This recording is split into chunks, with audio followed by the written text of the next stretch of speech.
I'm trying to increase my average, so. Are we ready? Yeah, I hit the gavel. Okay. Sorry. Adequate notice of this meeting was provided and published in the Asbury Park Press and the Ocean Star on January 16, 2026. Copies of the agenda were provided to the newspaper, posted on public bulletin boards and the Township website. Thank you. Can we get a roll call, please? Councilman Albanese. Here. Councilman Minikino. Here. Councilwoman Rena. Here. Councilman Cohen. Here. Councilwoman Travers. Here. Vice President Ambrosino. Here. President Feynman. Here. Thank you. Can we please rise for a salute to the flag and pledge of allegiance, a moment of silence? I pledge allegiance to the flag of the United States of America and to the republic for which it stands, one nation, under God, indivisible, with liberty and justice for all.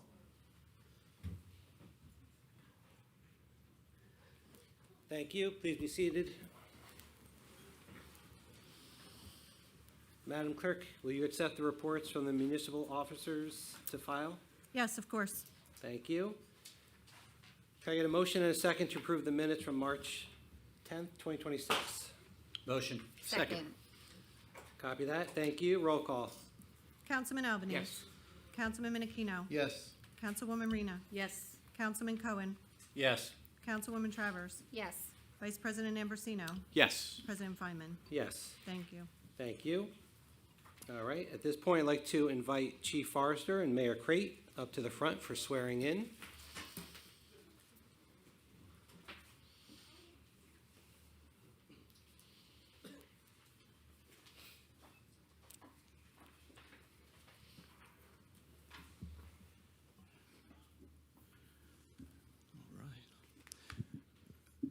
Good evening.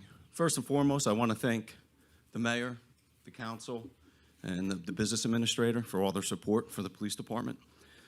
Tonight, we come together to celebrate a moment of pride and achievement, an occasion that underscores dedication, perseverance, and honorable service.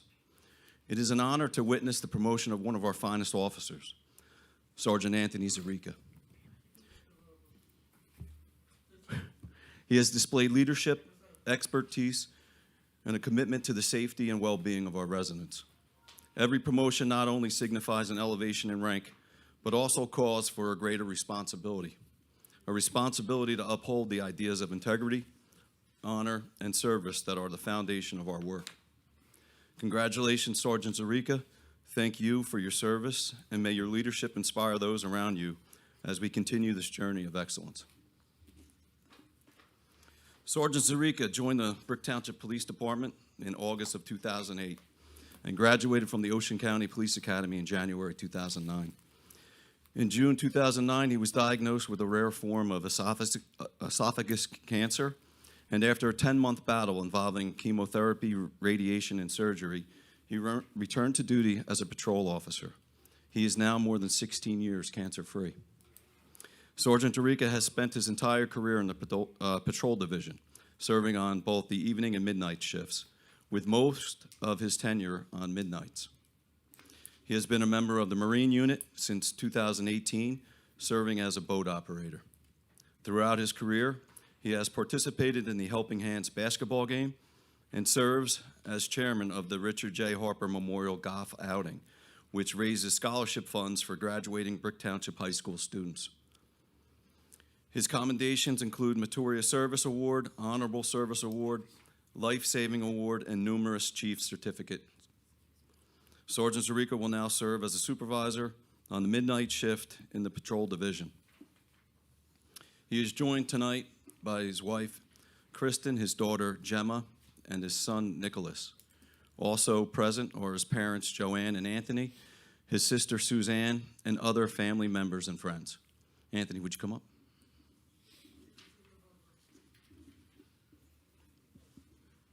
Maybe you want to have some of your family, kids.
Congratulations, Sergeant.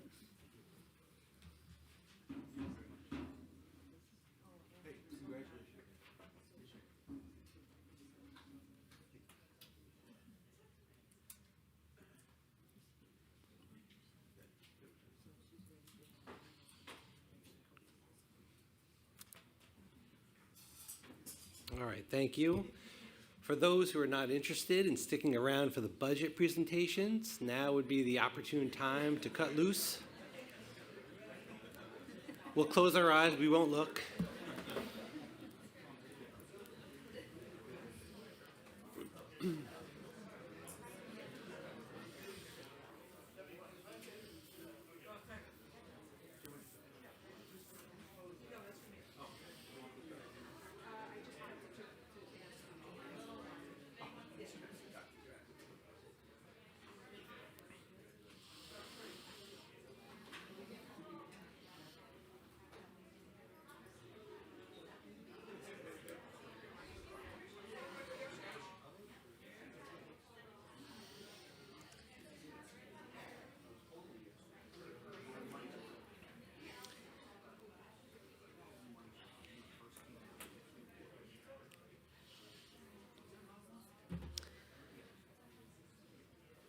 While the crowd thins out, I'd like to cordially invite Alyssa Cummins from the Division of Engineering.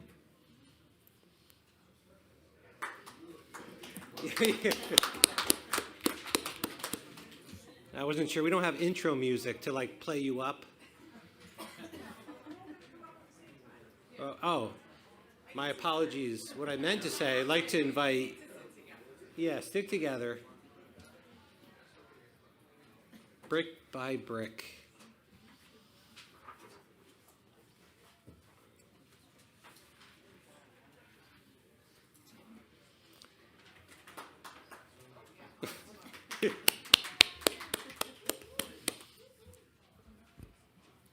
All right. Ms. Cummins, whenever you're ready, take your time. All right, well, I want to thank you for your time this evening. Oh, sorry, can you hear me? Okay. I want to thank you for your time this evening. No, A little louder. and allowing me, better? Okay.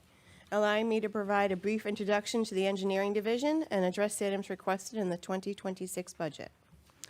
The primary functions of the Division of Engineering are to establish and maintain public infrastructure and assist with the integration of private property development. We monitor the site construction and off-site improvements outside of the physical building envelope. Engineering currently employs 6 full-time employees, one full-time staff. Our full-time staff includes 1 licensed professional engineer, 2 National Institute for Certification in Engineering Technologies certified inspectors, an engineering aide / road inspector, a permit clerk, and a secretary. As a group, we provide professional assistance to township departments such as the Department of Public Works, the road crew, in-house construction, traffic safety, and parks, as well as technical support for homeowners, businesses owners, realtors, and developers. We also serve as the contact for various divisions of the DEP, the Department of Environmental Protection, the Department of Transportation, and the Army Corps of Engineers. Engineering staff will play a key role in assisting residents and professionals in understanding these changes, coordinating with the DEP, and helping applicants navigate revised development standards while maintaining compliance with state and federal floodplain regulation. The division anticipates a significant increase in resident, realtor, and contractor inquiries related to the implementation of the DEP's new real regulations. It stands for Resilient Environment and Landscape Rules. These regulations are expected to impact flood hazard areas, coastal development, permitting requirements, and redevelopment feasibility for many properties within the township. Our office is also the designated floodplain administrator, responsible for compliance with the rules and requirements of the National Flood Insurance Program, a division of FEMA. Based on how well we comply with NFIP regulations and guidelines, our citizens are provided a discount on their flood insurance premiums. We are currently Class 6, and our residents enjoy a 20% discount on their flood insurance premium. Most of the day-to-day operations of the division involve interaction with the public, including homeowners, business owners, contractors, and licensed professionals looking for guidance with development. Our 2026 goals include coordinating with Public Works for repairs and improvements to our existing infrastructure and maximizing the capital funds available for the greatest extent practical, expanding our GIS-based stormwater inspection system, maintaining the township status within the NFIP community rating system for discount flood insurance premiums, clearing violations from the National Flood Insurance Premium Violation Tracker, assisting residents, realtors, and development with private property development and anticipated changes within the revisions to the DEP regulations, developing the township-wide dredge material management and habitat restoration master plan, and educating the public on flood risk and preparedness. We have spent a lot of thought and effort over the last few years developing procedures for better organization and standardization within the division. We centralize our permit intake by clerical staff. We do electronic inspection reporting. We do digital archiving of closed permits almost immediately upon closure. We standardize coordination with zoning and code enforcement. And now we have a GIS-based stormwater inspection tool. All of these things may seem small, but combined they enable us to better assist people with their requirements, wants, and needs while saving time and saving money. Engineering salaries and wage budget request for 2026 is $175,000. While our salaries are fixed, the actual costs to the township are estimated. The funds recouped in the budget from inspections, escrow accounts, and capital accounts will vary from year to year. Therefore, the actual staffing costs to the township fluctuate annually. We strive to keep our costs as low as possible. Our overtime is something that's very difficult to estimate, as the time required is completely dependent upon the volume of work running through the division, and this work is development driven. We provide inspections as requested by contractors or the administration outside of the normal operating hours of the township, provided the overtime hours worked can be charged to an escrow project that can be billed for the associated costs.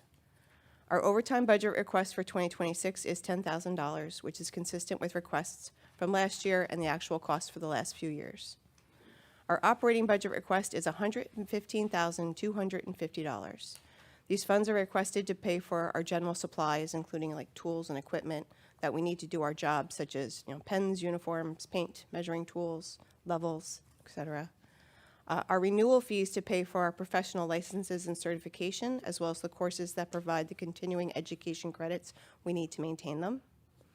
Costs associated with annual permits for the DEP stormwater permitting, for our annual municipal permit, our industrial permit for the Traders Cove Marina, and a multitude of permits for our public works facility, and Tidelands licenses for our waterfront parks and infrastructure.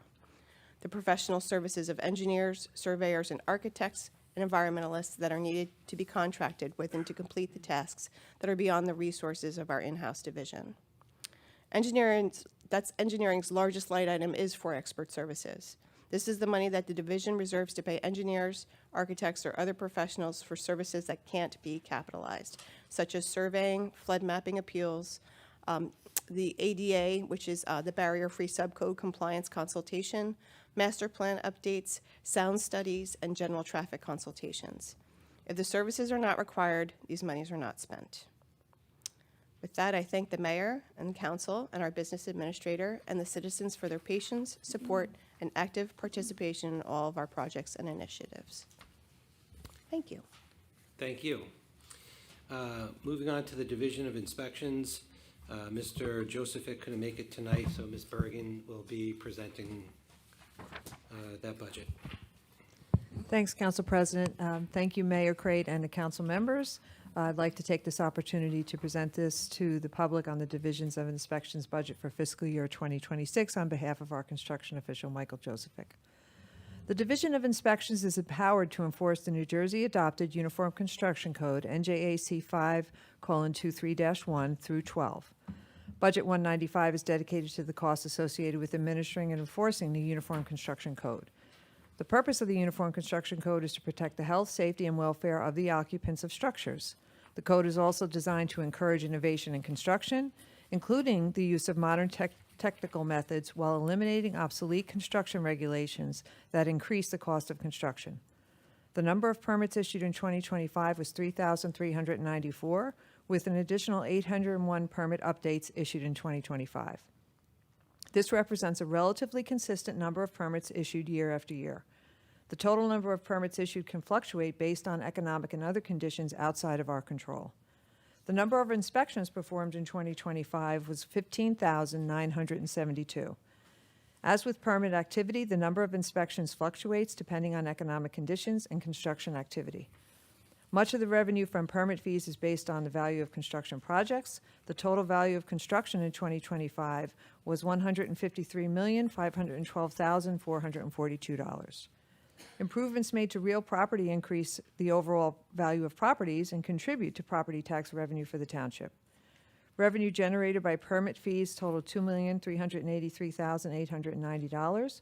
Additional revenue from penalties, applications for variation, certificate fees, and ongoing inspection programs such as annual inspection of public swimming pools, annual testing of backflow prevention devices, and annual inspection of elevator devices generated an additional $52,233.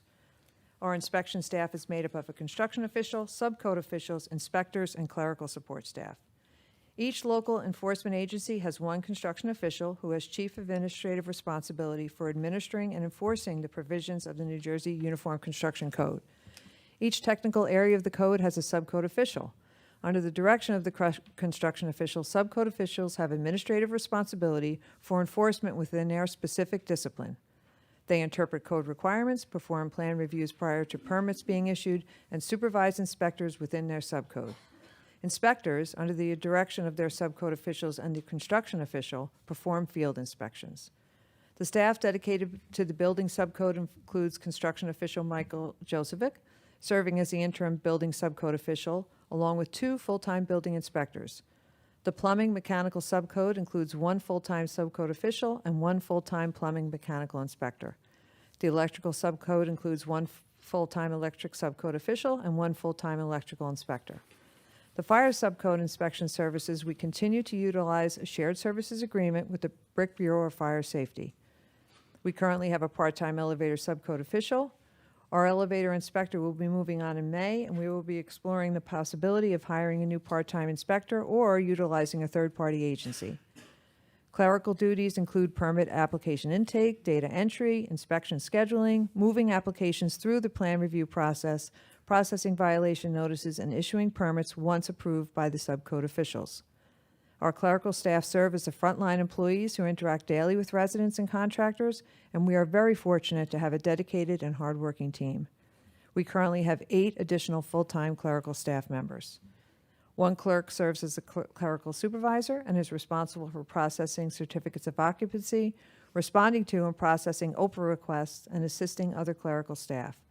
The remaining clerical staff has specific responsibilities, including 1 at the reception desk, who greets residents and helps them with information and paperwork, 3 permit intake clerks responsible for residential permit applications, 1 permit intake clerk specializes in commercial construction application and manages ongoing inspection programs. 1 violation clerk is responsible for processing notices of violations and coordinating investigations of complaints from residents. 1 inspection scheduling clerk is responsible for scheduling construction inspections. While all clerical staff are cross-trained, each has primary responsibilities within the division. Every 3 years, the state adopts new code addition. The next code change cycle is expected to begin in April 2026, depending on the Department of Community Affairs adoption process. As a result, this line item in the 2026 budget will need to reflect the purchase of updated code books for each of the subcode disciplines. Briefly, we'll talk about code enforcement, property maintenance, and rental inspections. Code enforcement, property maintenance, and rental inspection is provided by the Division of Inspections. The purpose of the Township's property maintenance code is to protect the quality of life of our residents and ensure property owners provide safe housing when their units are rented. The code enforcement main number responded to 3,846 calls in 2025. Our code enforcement staff includes 4 full-time inspectors who enforce the Township's property maintenance code and rental certificates of occupancy inspections. 1 code enforcement officer works in Manaloking through a shared service agreement. The Township is fully reimbursed for those costs. 1 code enforcement officer does investigations during weekend hours, and the code enforcement officers share evening shifts for light pollution and short-term rental complaints. The idea is for code enforcement to be accessible and available for after-hours complaints, which, as you can imagine, occur frequently. Saturday code enforcement hours do not generate overtime, One of our inspectors has a flexible schedule that allows him to work Tuesday through Saturday. In 2025, code enforcement performed 2,753 inspections, including 987 rental inspections. Code enforcement also issued 847 rental certificates. In accordance with state law, code enforcement is also now performing visual inspections for lead paint in homes and rental units constructed in or before 1978. The inspectors also investigate properties based on complaints or spot checks of known problem properties. Based upon their investigation, code enforcement officers issued 2,323 violation warnings in 2025. Several of those resulted in summonses being issued for rental violations, either renting without a rental certificate, overcrowding, or violating the short-term rental ordinance. Code enforcement also maintains a database of properties that are vacant or where a foreclosure action has been initiated, whether vacant or not. In 2025, the township processed 400 registrations. The total fees collected for this was $103,450. The state now requires the township to collect proof of liability insurance from every business and many rental units. In Brick, this state requirement is accomplished by requiring a mercantile license for all those required to show proof of insurance. In 2025, we issued 429 mercantile licenses and collected $10,720. Code enforcement also supervises the Property Maintenance Board, an active body that meets every 6 or 8 weeks. Their work remains essential as the township works to ensure the property maintenance code is followed, both for safety reasons and the overall aesthetics of our neighborhoods. Our staff works diligently to prepare cases to be presented to the board. They provide testimony, make factual findings, and then implement the board's orders. Individuals that respond to code enforcement violation or respond to orders of the municipal court judge generally are not summoned to appear before the Property Maintenance Board. It is primarily used when individuals have failed to respond to violation notices issued by the code enforcement officers. The board heard 11 cases in 2025 and facilitated 1 demolition of an abandoned, dilapidated structure on Winchester Drive. The state has now mandated that dwellings built before 1978 that are rented for longer than 6 months must be inspected for possible lead hazards. Brick would only need to conduct visual inspections. However, the law does have triggers that would require additional testing and/or remediation. Properties that are required to be registered with the state, like large apartment complexes, are exempt, as they have already been checked for lead by the state. We conducted 255 inspections in 2025. Again, I thank you for the opportunity to present on behalf of Michael Josephik for the Building Department and Code Enforcement budget. The Division of Inspections plays a critical role in protecting the health, safety, and welfare of our residents while ensuring that construction throughout the township complies with the state's Uniform Construction Code. Our staff works diligently every day to review plans, perform inspections, assist residents and contractors, and support responsible development within our community. As construction activity and regulations evolve, our goal remains to provide efficient professional service while maintaining the high standards required to keep our buildings safe and compliant. We appreciate the support of Mayor and Council, and the Division of Inspections looks forward to another productive year serving the township and its residents. Well done, thank you. And lastly, from the Division of Land Use and Zoning, Ms. Paxton and Mr. Romano. Thank you, Council President. Thank you, Mayor Crate, Council President Feynman, and the governing body, as well as our Business Administrator, Joanne Bergen, for giving Zoning Officer Christopher Romano and I this opportunity to present the budget for the Division of Land Use. On behalf of our employees, we thank you for the support and continued assistance that you give us throughout the year. The Division of Land Use and Planning consists of the Zoning Office, the Planning Board, the Zoning Board of Adjustment, GIS mapping, grant management, community development, and general land use planning. The most notable accomplishments that we'd like to discuss from 2025 include the following. We achieved, we won a Green Acres grant approval for $440,000 for the redevelopment of Windward Beach to install curbing and sidewalk and replace the safety surfacing. We successfully purchased a 4.22 acre open space property known as Osborne, recommended by the Brick Open Space Savers. And we've also achieved, as of the last council meeting, second ordinance reading, the purchase of 1.49 acres known as the Westervelt property, which is adjacent to the Drum Point Sports Complex. and 5.38 acres of Summit Avenue, which are both in the due diligence phase of the acquisition, for which we will be reimbursed under a 2024 grant for $1.4 million from the Green Acres program. As you all know, we adopted the fourth round fair share plan and housing element, and we adopted the economic development plan. As Ms. Cummins indicated earlier, we achieved a CRS approval for our 2025 year with submitting 98 elevation certificates, which received accuracy of over 90%. The land use and engineering staff work in concert together, and this serves as the prerequisite for our CRS program, which results in a savings to our residents who are in compliant flood zones that pay flood insurance of 20%, which is a significant savings of millions of dollars annually. From a staff standpoint, we ended the year with 7 full-time employees, with 11 planning board members and 9 zoning board members. We currently are pursuing filling the position left empty by the departure of a land use staff person in January, and my position as the township planner, as my last day will be July 31st. We also added an assistant zoning officer to assist Christopher Romano with the increased volume and complexity of permit reviews as a result of increase in OPRA requests, changes in mortgage requirements, and the adoption of an impervious cover regulation.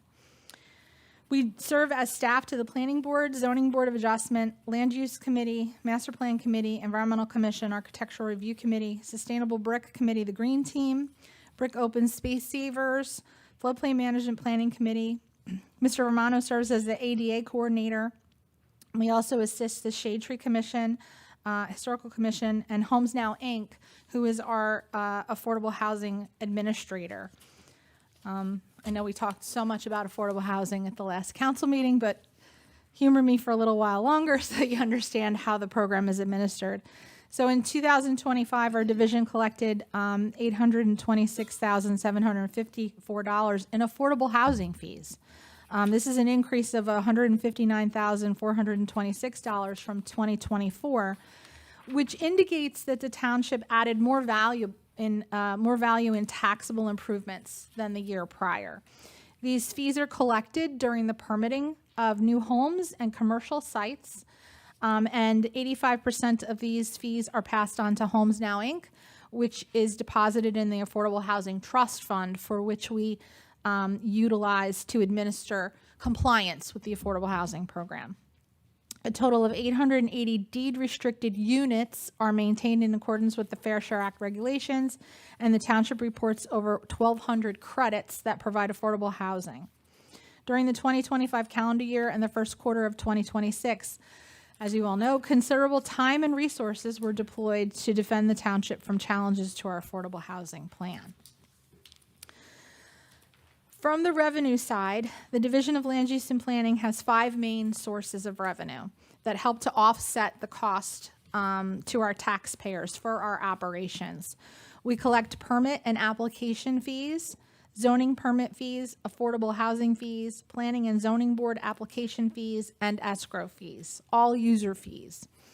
The total revenue collected in 2025 was $1,321,023, an increase of $215,274, mostly due to the affordable housing fee increases.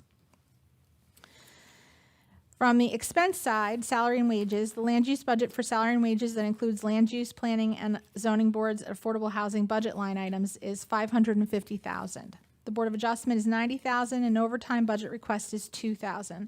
Most overtime charges are made only to the rider account for the when the applications are made, because they are related to planning board and zoning board cases for our review and our administration of the program. And these are charged back to the township. Review of development applications are charged to the escrow accounts. So these salary chargebacks are what I really like to highlight in my budget presentation. So because we are a recipient of the Community Development Block Grant, 20% of the grant that we receive from the Housing and Urban Development Program at the federal government can be charged to the grant for our administration of it. That equals $54,200 from last year. Our Affordable Housing Trust Fund pays for part of my salary, which is $7,460. The Planning Board and Board of Adjustment rider accounts was charged $23,159, and the Planning Board and Zoning Board escrow accounts was charged $62,419. These funds are not taxpayer funded. They are user fees or grant funded, and resulted in a savings of $147,060 for a net salary expense of $502,637 in 2025. The proposed 2026 land use operating budget has increased due to the uncertainty for the need of expert services for planning administration. Additionally, the BRIC Open Space Committee, it recommends open space purchases, and before we get reimbursed from the grant, there's expenses that we have to pay for appraisals, surveys, preliminary environmental assessments, wetland delineations, and other studies that are required for Green Acres acquisitions. Now, Christopher Romano is going to talk about the zoning office and their activities. Good evening, and thank you again for this opportunity. I really appreciate it.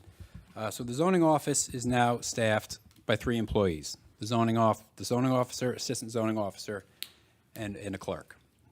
Zoning applications can range from a small shed to the development of a major shopping center. The zoning officer looks for consistency with board approvals and the zoning code. The zoning office assists the residents of Brick and the general public with all their development needs with respect to zoning compliance. Our office is involved with all development applications, from the initial informal meeting requests with applicants through the permitting process. In 2025, we processed 1,705 permit applications and brought in $99,830 in revenue from the issuance of permits. The Zoning Board of Adjustment, which I have the responsibility to attend, those meetings had a very busy year. Total of 49 cases were brought in front of the board. Rider account took in $37,500 and took in escrow fees of $227,863. The Planning Board, slightly less, 21 cases total, with a rider account at $40,500 and took in escrow fees totaling $248,002. So that's it from me. I appreciate all your time, and I appreciate all your support, and it's very much appreciated. So thank you. Tara's going to finish up. Thanks, Chris. So another important function of our division is GIS mapping and document production. Our GIS and data specialist works close with Ocean County, Brick Township Municipal Utilities Authority, and the Township Consulting Surveyor to maintain the township's computer mapping, tax maps as well, and manages data to create, analyze, convert, and maintain terabytes of GIS data. He creates hundreds of maps detailing everything from conservation efforts to parking lot maps for Joanne to farmers market and green fair maps. He also works with staff on data management, plan editing, and grant mapping. In 2025, we completed the Economic Development Plan and the 4th Round Share and Housing Element Plan that required hundreds of hours of data management and mapping and remapping and redoing the plan. He also completed mapping for 10 new open space preservation projects recommended by the Brick Open Space Savers. And regarding grant management, as I mentioned before, the township is an entitlement community which receives funding from the Community Development Block Grant Program from the Housing and Urban Development Agency, and we received an award of $290,827. We received $96,000 in grant requests for the public services portion of that, which you will have the pleasure of giving out. And we awarded $43,624 in public service grants to 12 nonprofit agencies that provide services to the Township of Brick. We also accomplished 8 housing rehabilitation projects where we renovate low and moderate income qualified residents, usually seniors in our community, with township staff administering the program and in partnership with the Northern Ocean Habitat for Humanity. And we are working to create more single-family scattered site opportunities for low to moderate income families through land donations. This concludes our report. Thank you for your continued support, and we look forward to working with you in the years to come. Thank you. Not me, but the department. All right, so that concludes the budget presentations. I'm going to open it to the council for questions. I have one. Yeah, please. My question is about the violations from the NFIP flood insurance violations tracker. So what are these? What is involved with clearing them? And are there costs associated or fines? The short answer is there's no cost to the township other than the time. So we have to, right, the NFIP doesn't actually have a set way to clear a violation.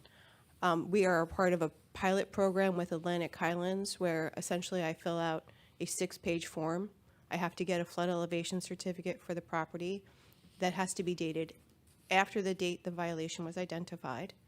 I cite, if it can't be cleared, I have to come up with a realistic, it's been mitigated to the greatest extent possible. It's mostly time that's invested in specific properties. Somebody has to approach me and say, I'm willing to get a new flood elevation certificate showing I've corrected my violations. With that, I submit the paperwork to representatives of the NFIP. They usually get back to me fairly quickly and say that they'll clear the violation. The record of the violation never goes away. However, that property, that structure is now eligible to be re-entered into the CRS discount, plus their flood insurance goes down. Violations on your property dramatically increase the cost of your annual flood insurance premium. So people want to get rid of the violations. Plus, I don't even know if a lot of people realize if you're on the list of violations, you're not getting the 20% discount that is afforded to other residents. Thank you. Do you know how many we have currently? 655. 650. And I cleared them once. And now with risk rating 2.0, which is, it's a new way that the National Flood Insurance Program develops the rate of insurance. They're starting to base more on actuarial rates as opposed to the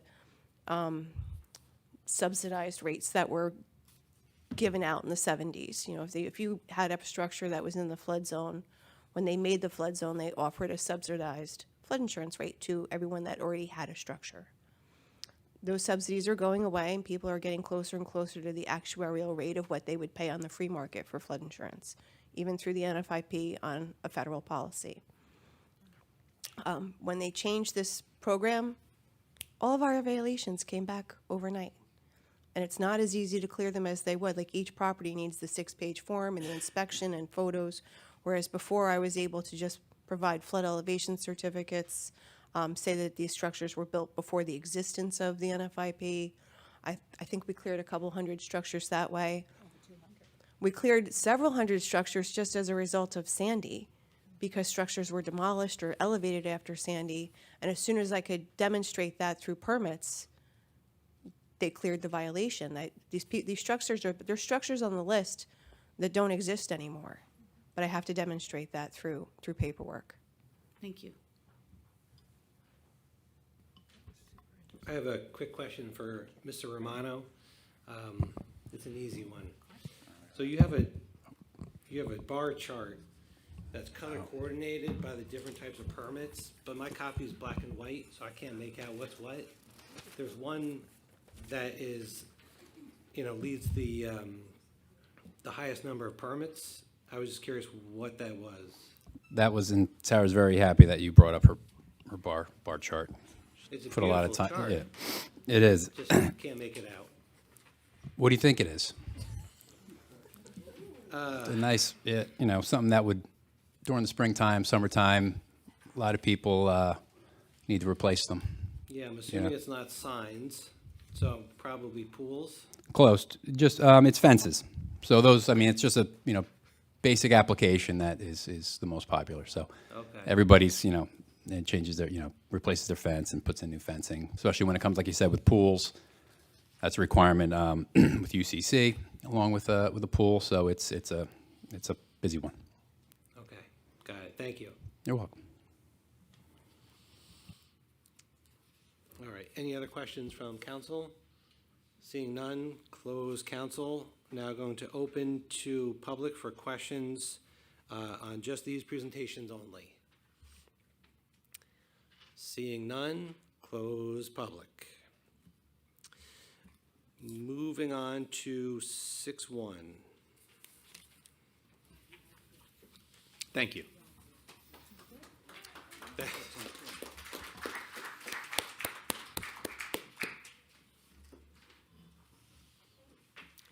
Thank you. Congratulations to Ms. Paxton on her final presentation here.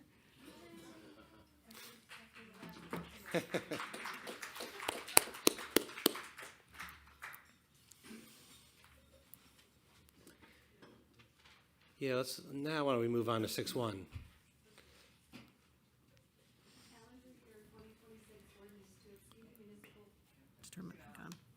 Calendar year 2026 ordinance to exceed the municipal budget appropriation limits and to establish a cap bank in JSA 40A:4-4514. Thank you. Council Vice President Ambrosino. Thank you, Council President. This is something that we do every year. This ordinance allows the township to establish a cap bank for future use. The ordinance allows for increases for budget appropriations and allows the township to bank any unused monetary room. This cap bank ordinance allows the township to increase budget appropriations by 3.5% over the prior year's appropriations and to bank any unused appropriation room for up to the next 2 succeeding years. This ordinance is simply precautionary. It is not funded through a tax increase, since it is only used in subsequent years should we need to fund a one-time expenditure. The monies available by this cap rate index ordinance may be used to offset costs of any future disasters and the need for any future emergency appropriation. We're not generating cash, we are creating the ability to raise money in the future should we need it. If the funds are not needed in the succeeding 2 years, the bank is simply dissolved. Thank you. Thank you. Can I get a motion and a second on this ordinance? Motion. Second. Copy that. Thank you. Open to council. Seeing none, close council. Roll call. Councilman Albanese. Councilman Menachino. Yes. Councilwoman Rena. Yes. Councilman Cohen. Yes. Councilwoman Travers. Yes. Vice President Ambrosino. Yes. President Feinman. Yes. Thank you. Moving on to item 7-1. Introduction of 2026 municipal budget. I'd like to cordially invite Mayor Crate to the lectern. I wasn't sure, table, lectern.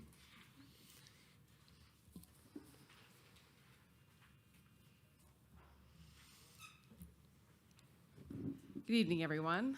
Good evening, Council President Feinman, Council Vice President Ambrosino, members of the council, Madam Clerk, and residents of Brick Township. Tonight, I'm here to walk you through the proposed 2026 municipal budget for Brick Township. As always, our goal is pretty straightforward.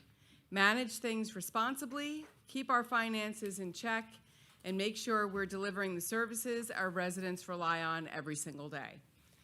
This year's proposed budget comes in at $126,243,931, which is a 2.8% increase over last year.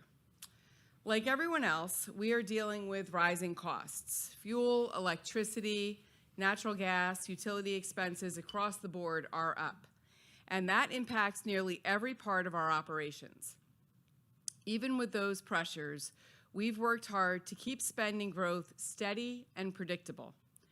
Over the last 10 budgets, our average annual increase has been just over 2%. To put that in perspective, the 10 budgets prior have averaged 5.6% each year. This budget continues to fund the core services that keep Brick running safely and smoothly.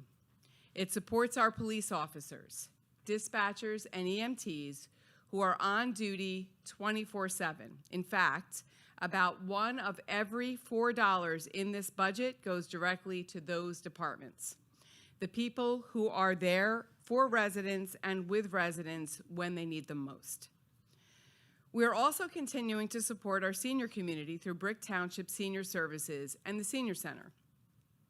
These programs are especially important for residents living on fixed incomes or on their own. Our senior services are a lifeline. So those services include expanding the senior shuttle, which helps people stay independent and provides critical transportation, including for dialysis appointments. Recreation remains a priority as well. This budget keeps our parks in great shape and supports the programs and events that bring the community together, like the Farmers Market and Summerfest, which are very popular with all of our residents. And let's talk about the things people truly see and feel every day, the improvements that make our town better for everyone. First, our roads. This year, we are investing a significant amount of our capital budget in local roadway improvements, more than we've seen in over a decade. Planned upgrades include Lions Head South, Herbertsville Estates, parts of Riviera Beach, midstreams, sections of Greenbrier, Matita-Conk, Highland Point, Cedar Croft, and Mallard Point. And speaking of Mallard Point, after years of delays involving the DEP and the Army Corps of Engineers, the long-awaited Mallard Point Park will finally break ground within the next few weeks. We're also addressing critical infrastructure needs. Drainage construction is underway for Elm Court and Elm Lane, and Godfrey Lake will receive a long-needed culvert repair. Road elevations are planned for Snake Road and Ward Drive, and for pedestrian safety, we'll be making important improvements along Princeton Avenue and Herbertsville Road. We know that investing in our community is an investment in the future for all of the residents who call Brick Township home. So while we remain committed to fiscal discipline, we cannot ignore the cost increases we're facing, as I mentioned.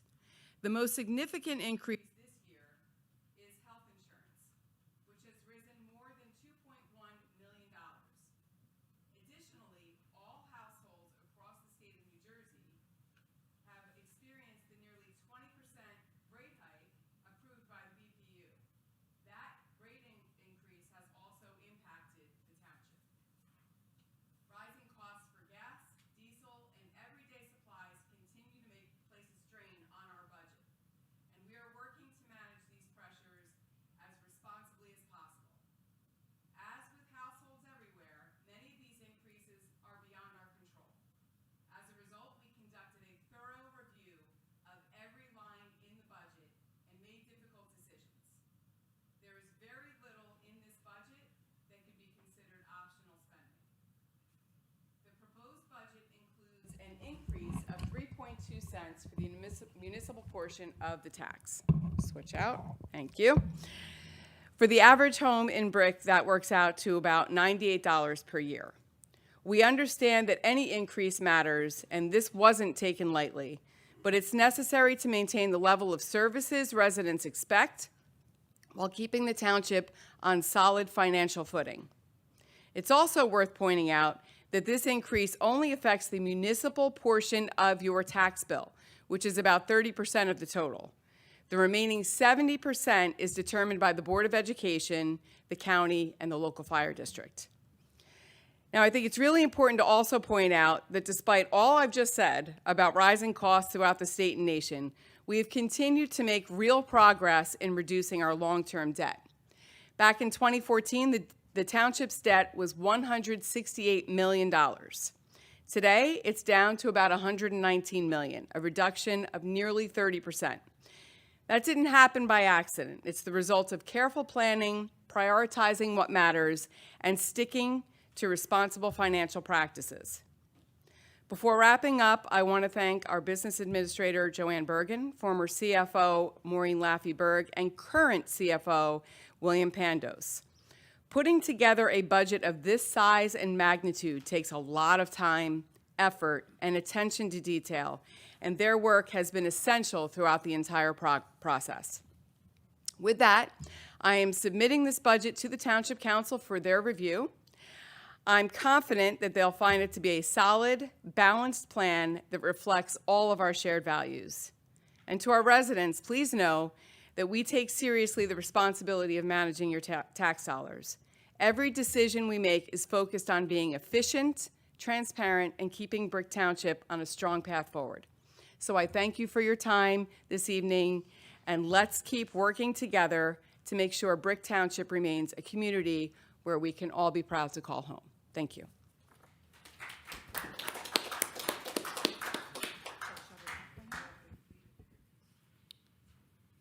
Thank you, Mayor Crate. Now I'm going to ask for a motion and a second on this resolution. I'll make that motion. Second. Copy that, thank you. Open to council. I have a question. So Yes. I'm seeking clarity. I just want to confirm, this is only an introduction and there'll be a subsequent first and second reading to follow? Is that a true statement? So, It's an introduction. There won't be a first and second reading. Budget resolution sort of a separate type of thing. There will be a public hearing. It's going to be at least 28 days after the introduction. So 28 days from today? Correct. Okay, thank you. okay, any other questions from council? Seeing none, close council, roll call. Councilman Albanese. Councilman Menachino. Yes. Councilwoman Rena. Yes. Councilman Cohen. Yes. Councilwoman Travers. Yes. Vice President Ambrosino. Yes. President Feinman. Yes. Thank you. All right, moving on to the consent agenda. All matters listed under item consent agenda will be enacted by one motion in the form listed below. If discussion is desired on any item, this item will be removed from the consent agenda and will be considered separately. Thank you. 8-1. Authorize certification of compliance with U.S. Equal Employment Opportunity Commission. Councilman Menachino. Thank you. This resolution certifies compliance with the United States Equal Employment Opportunity Commission enforcement guidance on the consideration of arrest and conviction records for the employment decisions under Title VII of the Civil Rights Act 1964. This is required by the Division of Local Government Services as part of the 2026 municipal budget submission. Thank you.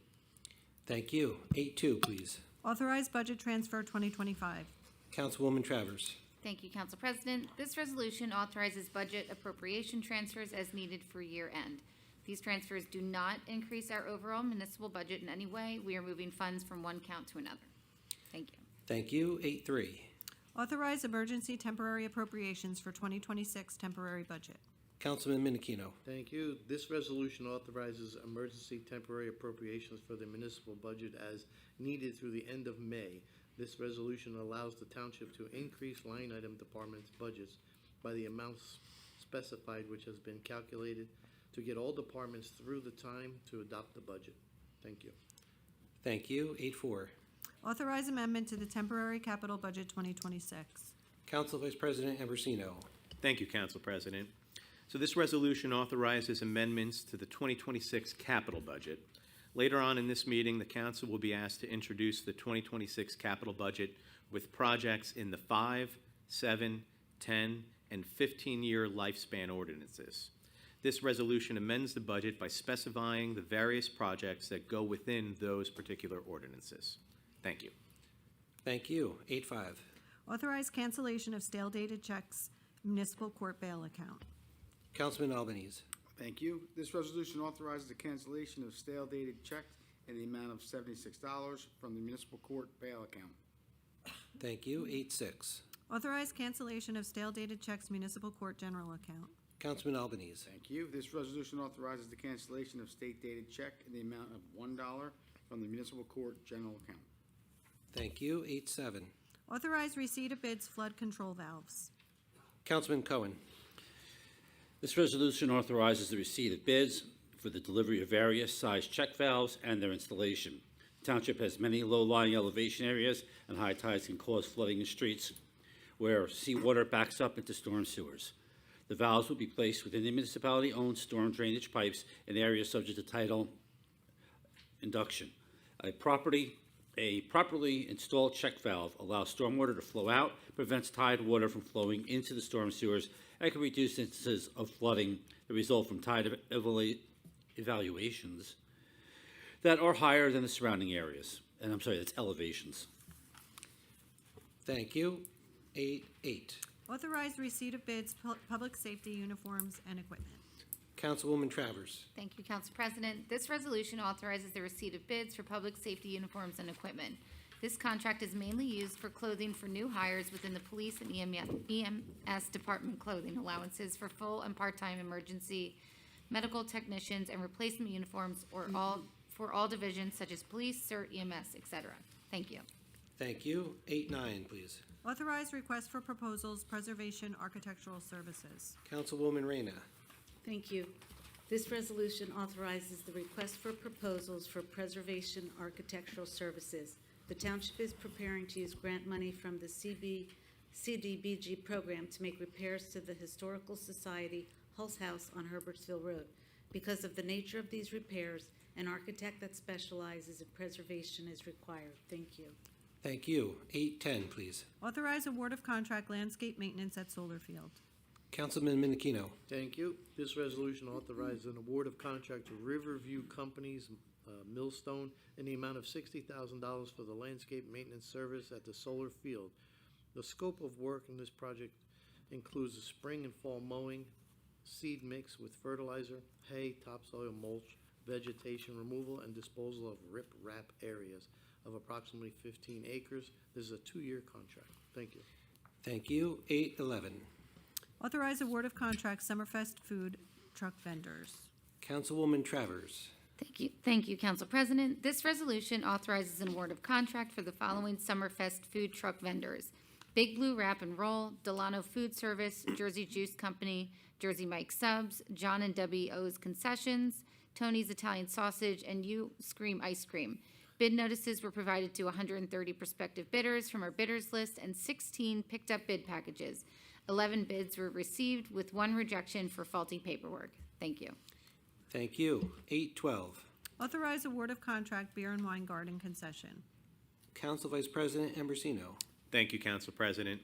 So this resolution authorizes an award of the contract for the beer and wine concession to Maniloking Road Ale House. Maniloking Road. Bid notices were provided to 26 prospective bidders, 3 requested bid packages. 2 bids were ultimately received, and the Maniloking Road Ale House's bid was the highest of the 2 at $12,500. This bid is for the 4 Summerfest concert series and the Fall Fest event in 2026. Thank you. Thank you. 8-13. Authorize award of contract fireworks exhibitions. Councilman Cohen. This resolution authorizes an award of bid for fireworks exhibition to Schaefer Fireworks, Strasburg, PA, in the amount of $43,876 for the Summerfest concert series. Bid notices were provided to 15 prospective bidders from our bidders list, and 2 bids were received, with Schaefer Fireworks being the lowest responsible bidder. Thank you. 8-14. Authorize award of contract dispatch center furniture. Councilman Cohen. This resolution authorizes an award of contract to PMC Wireless Hazlet in the amount of $157,508.05 for the purchase and delivery of furniture for the newly renovated dispatch center, the purchase being made through New Jersey State contract. Thank you. 8-15, please. Authorize appointing members to the Brick Recreation Advisory Committee. Councilwoman Travers. Thank you, Council President. This resolution authorizes the appointment of the following members to the Brick Recreation Advisory Committee. Myself, Councilwoman Melissa Travers, as Chair, Council President Steve Feinman, Councilman Perry Albanese, Joanne Bergen, Matthew Fagan, Robert Burns, Victoria Picala as Board of Education Rep, and public members Stacy Bradley, Barbara Lance, and James Shower. Thank you. Thank you. 8-16, please. Authorize supporting legislation A4017. Council Vice President Ambrosino. Thank you, Council President. This resolution is signifying our support for legislation at the state that is going to require that limited liability corporations that purchase rental properties in Brick Township provide contact information as part of their filing with the county clerk's office. This resolution would prevent a property's true ownership from hiding behind an LLC, which makes it impossible to track down the appropriate people to hold them accountable for violations such as overcrowding that impact our residents and neighborhoods. Thank you. Thank you. 817. Authorize opposing the NJDEP real rules in their current form. Councilman Minikino. Thank you. This resolution authorizes opposing the NJDEP real rules in their current form. Real rules are intended to impose resilience, construction, and land use requirements in the area projected to experience future inundation, relying on climate-adjusted flood evaluation and coastal inundation, mapping including New Jersey DEP's coastal flood exposure area mapping, which extends beyond current FEMA floodplain designations. The real rules are fundamentally based on the modeled sea level rise and storm surge projection, extending for the year 2100, it's a long time, approximately 74 years, into the future, and applies those project conditions immediately at the present-day land use, development, and redevelopment decisions. The township is concerned and applying these regulation standards today based on the long-term projection rather than present or near-term condition fails to reflect lifestyle of residents, life cycles of residents, structures, infrastructures, investments, and property owners in the established communities within our town. Thank you. Thank you. 818, please. 18A is 100% DAV widow of veteran deduction at Block 919, Lot 23. Thank you. That brings us to the end of the consent agenda. Can I get a motion and a second? Motion. Second. Copy that. Thank you. Open to council. Seeing none, close council. Open to the public on questions on the resolutions only. Seeing none, close public. Roll call.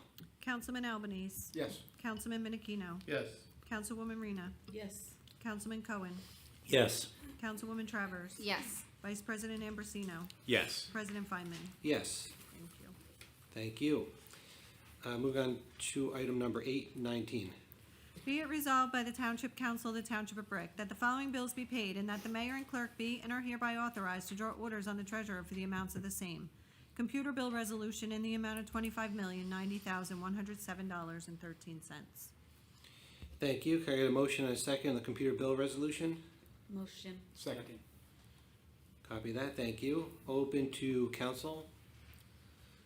Seeing none, close council. Open to the public for questions on the computer bill resolution only. Seeing none, close public. Roll call. Councilman Albanese. Yes. Councilman Minikino. Yes. Councilwoman Rena. Yes. Councilman Cohen. Yes. Councilwoman Travers. Yes. Vice President Ambrosino. Yes. President Feynman. Yes. Thank you. Moving on to item number 820, please. Be it resolved by the Township Council of the Township of Brick that the following bills be paid and that the mayor and clerk be and are hereby authorized to draw orders on the treasurer for the amounts of the same. Manual bill resolution in the amount of $2,265,997.51.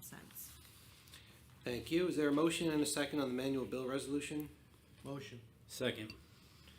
Copy that. Thank you. Open to council. Seeing none, close council. Open to the public for questions on the manual bill resolution only. Seeing none, close public. Roll call. Councilman Albanese. Yes. Councilman Minikino. Yes. Councilwoman Rena. Yes. Councilman Cohen. Yes. Councilwoman Travers. Yes. Vice President Ambrosino. Yes. President Feynman. Yes. Thank you. Thank you. Moving on to item number 9. Bond ordinance providing for various capital improvements and acquisitions in and by the Township of Brick in the County of Ocean, State of New Jersey, appropriating $5,139,084 therefore, and authorizing the issuance of $4,882,130 in bonds or notes of the township to finance part of the costs thereof. Thank you. Councilwoman Travers. Thank you. So this explanation covers all the capital ordinances.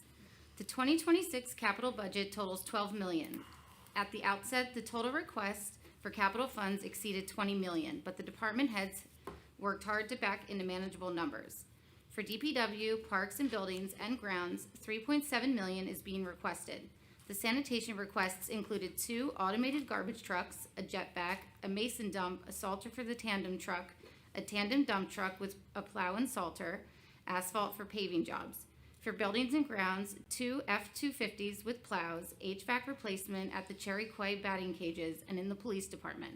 The township is also embarking on phase 1 of 2 for the ballistic glaze, also known as bulletproof, improvements. There is $495,534 in the budget to install ballistic glaze at the tax collector, municipal court, and township clerk offices.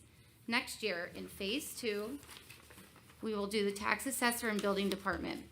The Parks Department requests include resurfacing the pickleball court at Angela Hibbert Park, redoing the rubber safety surface at Traders Cove Playground, a rear loader garbage truck for leaf pickup, fencing, picnic tables, and shop tools.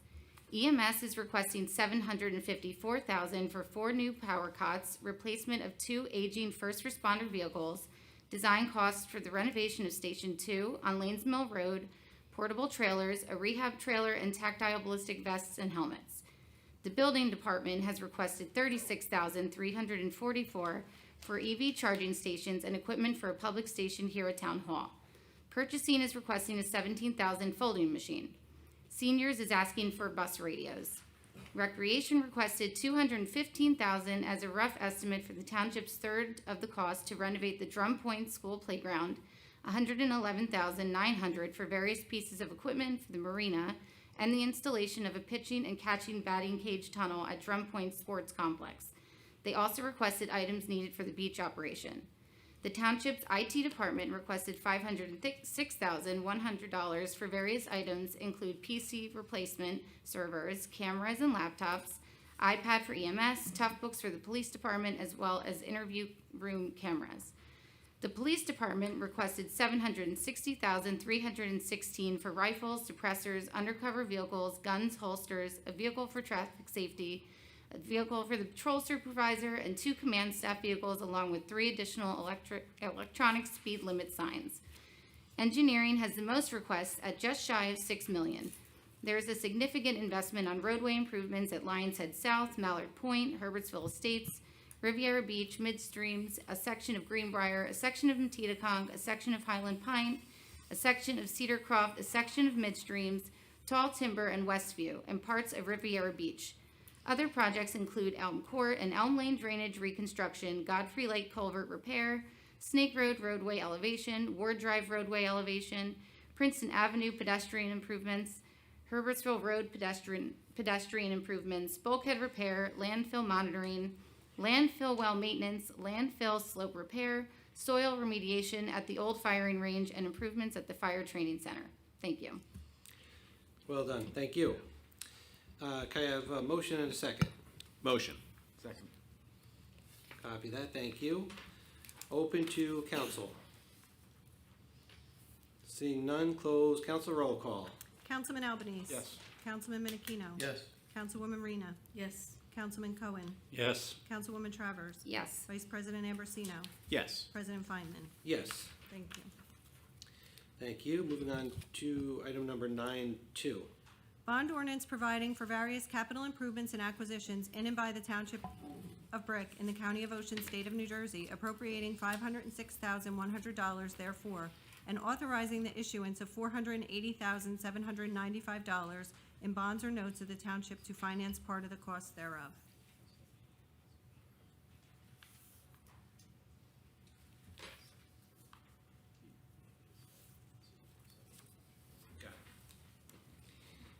Thank you. All right, and this is for bond ordinance 7-year life. Is there a motion and a second? I'll make that motion. Second. Copy that, thank you. Open to council. Seeing none, close council roll call. Councilman Albanese. Yes. Councilman Menachino. Yes. Councilwoman Rena. Yes. Councilman Cohen. Yes. Councilwoman Travers. Yes. Vice President Ambrosino. Yes. President Feinman. Yes. Thank you. 9.3, please. Bond ordinance providing for various capital improvements and acquisitions in and by the Township of Brick in the County of Ocean, State of New Jersey, appropriating $4,192,316 therefore, and authorizing the issuance of $3,982,700 in bonds or notes to finance part of the cost thereof. Thank you, and this is a bond ordinance with a 10-year life. Is there a motion and a second? Motion. Second. Copy that, thank you. Open to council. Seeing none, close council roll call. Councilman Albanese. Yes. Councilman Menachino. Yes. Councilwoman Rena. Yes. Councilman Cohen. Yes. Councilwoman Travers. Yes. Vice President Ambrosino. Yes. President Feynman. Yes. Thank you. Item number 9.4, please. Bond ordinance providing for various capital improvements and acquisitions in and by the Township of Brick in the County of Ocean, State of New Jersey, appropriating $2,162,500 therefore, and authorizing the issuance of $2,054,375 in bonds or notes of the township to finance part of the cost thereof. Thank you, and now this is a bond ordinance with a 15-year life. Is there a motion and a second? Motion. Second. Copy that, thank you. Open to council. No questions, but I'll make a quick comment. Everything that Councilwoman Travers had explained and ran through was a summary of everything that's part of the 2026 capital budget. Some of those projects extend for 5 years, for 7 years, for 10 years, and for 15 years. So each of these resolutions, these ordinances that we're reading, is for the particular life of those bonds, essentially. Well stated, thank you. Okay, so moving on to item number, I'm going to take the roll call. let's do a roll call first. Councilman Albanese. Yes. Councilman Menachino. Yes. Councilwoman Rena. Yes. Councilman Cohen. Yes. Councilwoman Travers. Yes. Vice President Ambrosino. Yes. President Feynman. Yes. Thank you for the reminder. Now let's move on to item number 9.5. An ordinance of the Township of Brick, County of Ocean, State of New Jersey, amending the Township Code in Section 288-42, Schedule 12, through streets to add the roads known as Blake Circle as a through street along its entire length. Councilman Cohen. Brick Township Police Department's Traffic Safety Division requests this ordinance designating Blake Circle as a through street. The ordinance enables the side streets off of Blake Circle to post stop signs, which is particularly helpful for people visiting the community and not familiar with the Blake Circle loop. As one of the primary roadways in Greenbrier, Blake Circle spans approximately 1.45 miles and serves as a major artery for the community. It currently lacks the necessary traffic control measures for a road of its size and scope because it is an uncontrolled intersection. It has experienced increased traffic volume and there are documented speeding concerns. The ordinance allows for consistent traffic control at all 28 intersections. In addition, installing additional 25-mile-per-hour speed limit signs along the 1.45-mile stretch of Blake Circle will help reinforce safe habits driving. Implementing these changes is a proactive step toward ensuring the safety of Greenbrier residents and reducing the risk of accidents or uncontrolled crossings.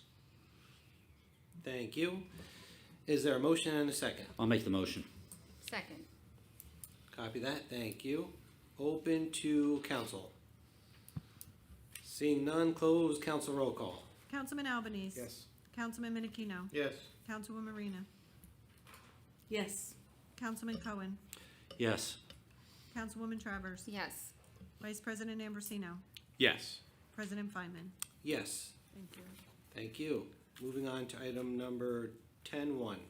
An ordinance of the Township of Brick, County of Ocean, State of New Jersey, amending Chapter 250-29A and Chapter 191-6B to amend the fees applicable to land use applications. Thank you. Councilwoman Reyna. Thank you.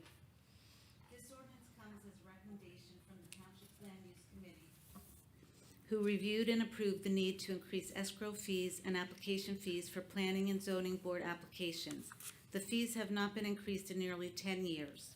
Land use staff recommends the implementation of a $500 escrow fee for accessory bulk applications and to increase the escrow fee for the principal bulk applications to $2,500. Land use staff is finding it increasingly difficult to manage the billing because the fees for small bulk C variance applications is $250. The board attorneys use up the fee and we have to build we have to bill to the rider account for virtually every application, which means we are in the red for every bulk application just to have the resolution completed. Additionally, for pool applications, the engineering review is much more detailed now due to coastal rules, and the permit clerk frequently has to ask applicants to replenish the escrow fees in order to pay the professionals. This is a hardship for the public because we are continuing to ask them to replenish the escrow. As a result, land use staff made the recommendation to charge upfront rather than having to keep asking for more as the application progresses. In some cases, land use staff had to resort to billing the rider account to cover these fees because applicants have refused to replenish the funds. As a result, the rider account is being depleted from the billing of the accessory bulk applications because there is no escrow to be billed. Land use staff have conducted research of other municipalities and have discovered that we are the only municipality that does not have an escrow fee for the accessory bulk applications, and our escrow fee is low in comparison. Thank you. Thank you. Is there a motion and a second? I'll make that motion. I'll second it. Copy that. Thank you both. Open to council. Seeing none, close council. Open to public. Seeing none, close public. Roll call. Yes. Councilman Albanese. Yes. Councilman Menachino. Yes.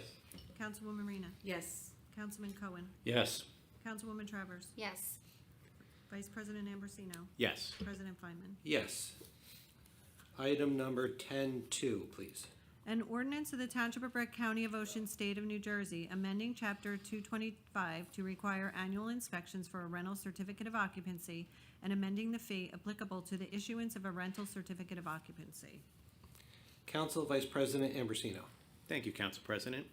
This ordinance provides for an annual inspection at rental properties in Brick Township for the purpose of issuing an annual rental certificate. Currently, inspections occur only when there is a change in tenants. In this ordinance, the Township's code enforcement officers will conduct these annual inspections, which provides us with the ability to ensure that there is adequate code compliance for all rentals. Thank you. Thank you. Is there a motion and a second on this Motion. ordinance? Motion. Second. Copy that. Thank you. Open to council. Just one really quick statement on this. I received an email from a resident who owns multiple properties and very unhappy about this ordinance. And I can understand where they're coming from. Being a property owner, the increase in the cost for the annual inspection. However, what we're hearing and what we're seeing in town really makes this ordinance extremely important in order to keep the quality of life for our residents where it should be. So although I do understand where the landlords are coming from, I believe that this ordinance is in the best interests of most of the residents of Brick Township. I have one additional comment regarding that same email. So one of the questions or concerns that this resident posed was that concern about the cost of the chimney inspections, and we do have confirmation that that is not something that is included in this annual inspection. I did have one question, because they mentioned chimney inspections. Being a prior fireman at Pioneer Host Fire Company many years ago, chimney fires are very common, and their objection to the chimneys being inspected, again, I believe everybody's chimney should be inspected. The chances of a fire are substantial, especially if a chimney hasn't been used by a prior tenant, never used it. New tenant comes in, they start to use it, it could be an absolute problem. So I don't know what our current ordinance is. They kind of ask that. So the current rule is, the policy that we follow is that we inspect it every time we issue a rental inspection. So every time a tenant changes or a property went from owner occupied to a rental. So when they come and get their rental certificate or have a change in tenants, there is a chimney inspection done as part of that. when we come in once a year to do this check, the checklist is not as extensive as an initial rental. We're just looking to address problem areas, so it's modified slightly, and the chimney inspection is not included every year, but it is included every time there's a change of tenant or when there becomes a rental property for the first time. So if our inspector sees something around the chimney that would indicate, they would inspect it during that annual inspection? They would bring that up, sure, but they're not, it's not on their checklist. Absolutely, I appreciate that, thank you. Okay. All right, seeing no other council comments or questions, close council, open to public on this ordinance only. Yes, sir. Yeah, come on up, please.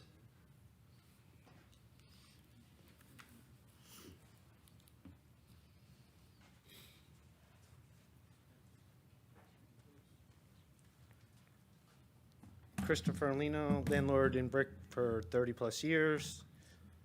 I wanted to thank the council for their service to the community, and I want to thank everybody for giving me the opportunity to be heard. I would ask the council to vote no on this ordinance, the amendment to the ordinance as it is worded currently now. There's a couple things I wanted to bring up that I think that we should talk about. I think it's a little excessive to go from once and done to once every year. Our other fellow county townships don't have anything that's yearly. I mean, Tom's River has every 3 years for an annual. Seaside has every 2. Forked River has no CO requirements. Ocean Township has no CO requirements. Little Lake Harbor has once and done, like Bricktown once and done. There's no exceptions for multifamily or apartment complexes. They're already inspected by the DCA every 3 to 5 years. They're also inspected annually by the Bureau of Fire Safety in Brick Township, which comes out and does fire safety inspections every year, which we already pay for. I believe there should be some changes, but annually is a big jump to go annually.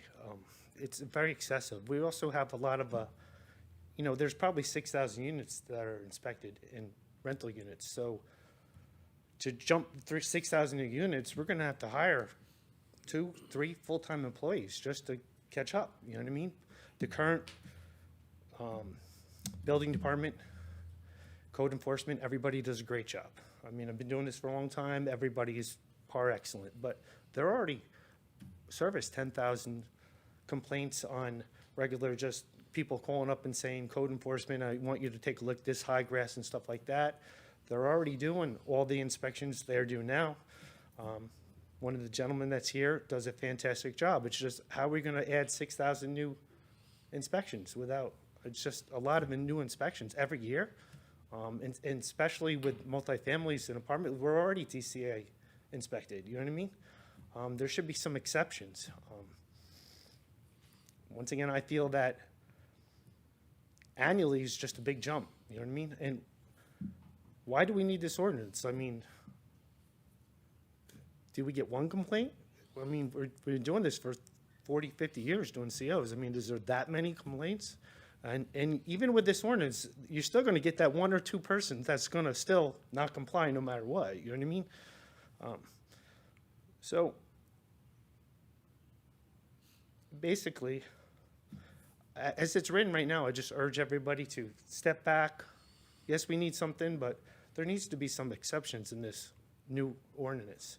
The fee for doing it, that's okay. There's a fee. It's going to get passed on like everything else. You know what I mean? But we really should consider also, we're going in people's homes every single year. You know what I mean? You wouldn't want somebody from the township going in, you're inspecting your house every single year. You know what I mean? It's just a little excessive. I just wanted to get your thoughts on it. If anybody thinks I'm wrong, they can say something. Thank you for your comment. Appreciate it. Thank Yeah. you. Thank you. Thank you for hearing me. Thank you for doing your service. I just want everybody to consider, yes, we need something, but this is a little over the top. Thank you. Thank you, Chris. All right, is there anyone else from public on this ordinance only? Yes.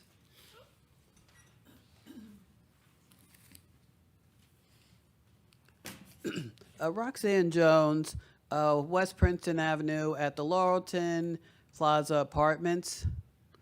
My question is about these inspections. What exactly are you inspecting? Ms. Bergen, would you like to So we're address that? inspecting rentals of homes and single-family residence, apartments, to some extent, rentals. But what exactly are you going to be looking at? I mean, So there's a checklist that we have when we go, when the inspectors go out and issue the original rental certificate. We have a similar checklist modified to be significantly smaller that's checking on things annually. So we have to answer the other question, get a lot of complaints of rental properties that their tenants are overcrowded, creating a lot of problems in the neighborhood. The neighbors are getting very frustrated living next to these places. And our code enforcement officers, their hands are tied when we get these complaints because we can't knock on the door and we can't see if there's mattresses on the floor that shouldn't be there. We can't see if they're exceeding occupancy. So this gives us the opportunity to do that once a year to be sure that they are compliant with the initial rental certificate.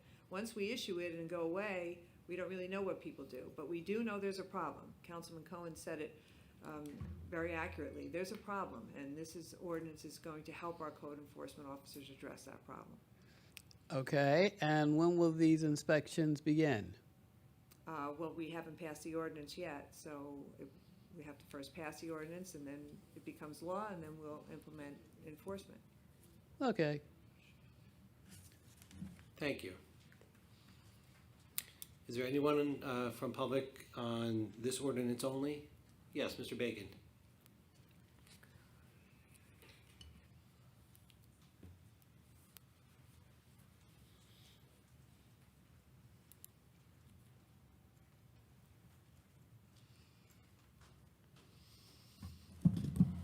My name is Charles Bacon.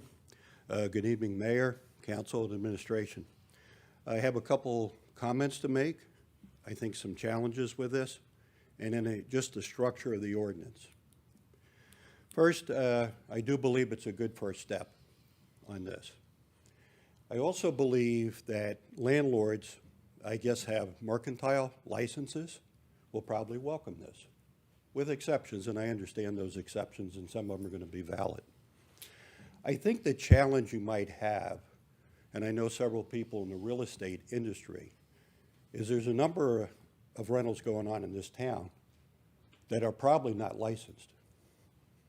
And that's going to be the struggle you're going to have implementing this. So just something to think about on that. Now getting into the structure of this ordinance, some of the language. And the way I'm kind of looking at it real quick, we talk about shall be inspected at least annually. It was stated here and also discussed in the ordinance.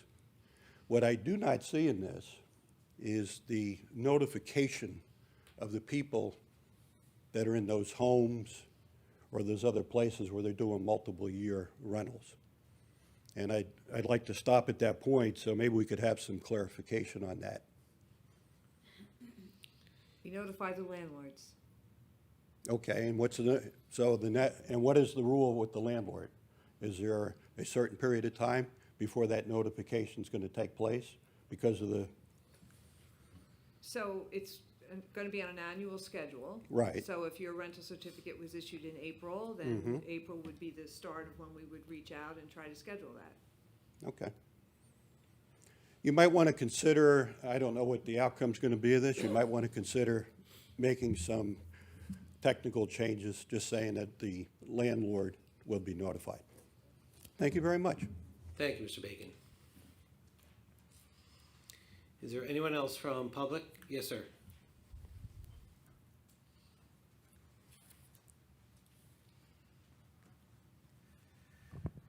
Just wanted one point of clarification. Does this ordinance cover short-term rentals like Airbnbs and stuff like that, or is it just on long-term rentals? So those are called seasonal rentals, not short-term, not necessarily called short-term rentals. So we issue that at the beginning of the season. So no, it wouldn't be annual because we only do it at the beginning of each season. Thank you. Thank you. Anyone else from public? Yes, sir.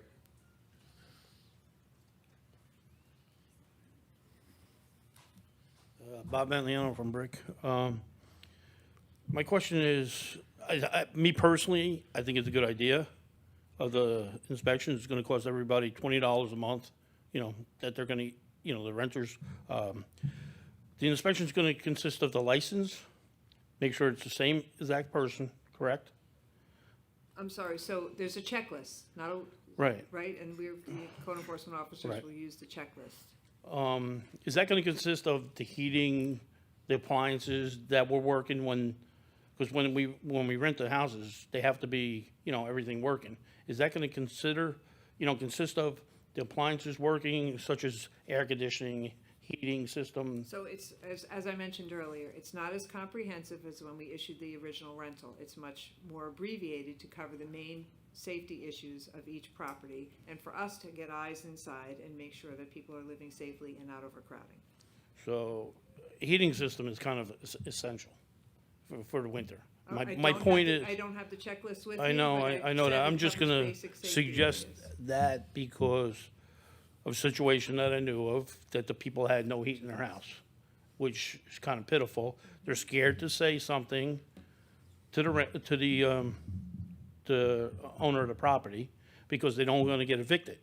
So they had to live this year, the coldest year I've seen in a long time, with electric heaters, and that's it. It's pretty pitiful that they had to live like that because they were scared of being evicted for saying something.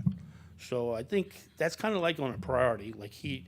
Air conditioning is just a luxury, but heat is very important, in my opinion. So I think that should be, checked. I'm just trying to bring that up. All right? Thanks. Excellent, Bob. Thank you. Thanks, Bob. Anyone else from public on this ordinance only? Unfortunately, you can only come up one time. I'm sorry. Seeing none. Unfortunately, it doesn't work that way. I'm sorry. Fair question. Seeing none, close public, roll call. Councilman Albanese. Yes. Councilman Menachino. Yes. Councilwoman Rena. Yes. Councilman Cohen. Yes. Councilwoman Travers. Yes. Vice President Ambrosino. Yes. President Feynman. Yes. Thank you. Moving on to item number 11, public comments. Please note that each person addressing the council during any section of the meeting during which public comment is permitted shall limit his or her remarks to 5 minutes pursuant to Brick Township Administrative Code, Section 2-33B. Thank you. Is there anyone from public who would like to make a comment? Mr. Finelli.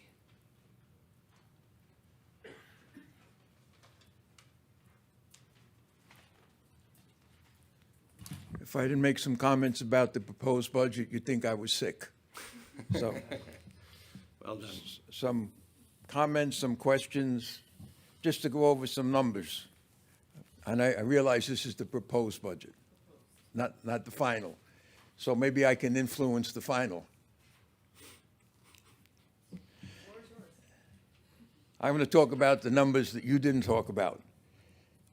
According to the proposal, the tax levy is going to go up by $3.86 million.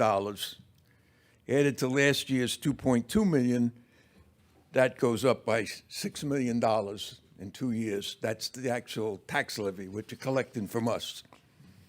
The surplus in this proposed budget is going up $1.4 million. The reserve for uncollected taxes is going up $1.44 million, and I'll come back to that one. Other expenses are going up $1.778 million. I guess you talked about what most of those were. All right. Debt service is going down this year by $2.28 million. That's good. 2.2 million less we have to pay on debt service. Salary and wages is going up by $785,000. Miscellaneous revenue is going down by $2.78 million. So my questions are, one, on the miscellaneous revenue, do you know what that is that's getting less revenue? That's really for when the CFO is here to answer those questions Okay. accurately. Yeah. Okay, so next meeting, on the next budget meeting? April 14th. 28th, yeah, 28th, April 28th, okay. If you didn't raise the surplus by $1.4 million, that would be $1.4 million less coming out of the tax levy. And my other question was, the reserve for uncollected taxes, that went up to $4.948 million, up from 3.5 last year. Just so happened that last week in the paper was the tax thing for all the delinquent accounts, which I thought was kind of on the high side. It was 1,404 residents, and they were in arrears $2.29 million, which I think is a little higher than it normally is. But my question is, if that number is 2.9 million, why do you have to have more than double in the reserve for that at $4.98 million? So I could answer it now, but I'll wait for the budget hearing. So our CFO is here because this is just the introduction. But I took a note of your questions and we'll make sure we're prepared for you. Okay.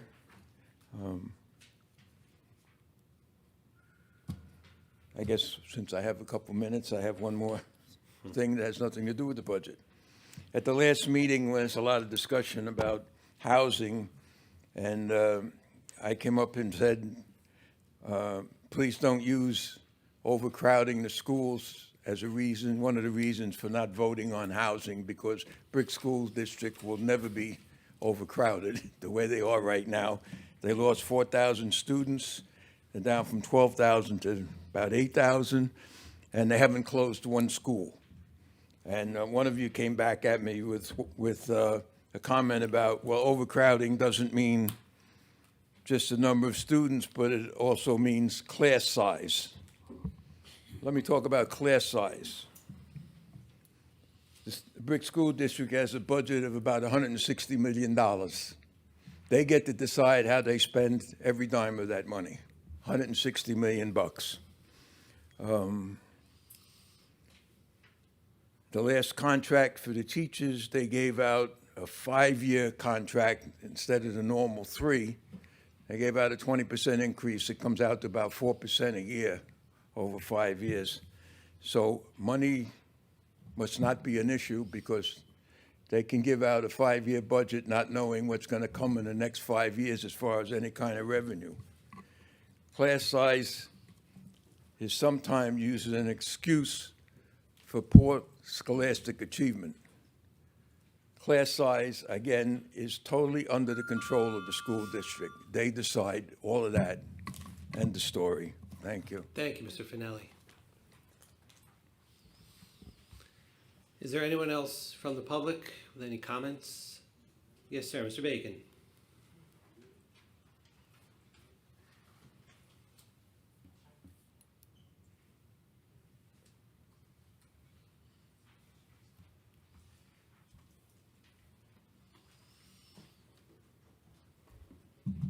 My name is Charles Bacon, and some of the comments I want to make now basically were, I couldn't stay as late as it was for public comments at the last meeting, but there was a couple points I did want to make.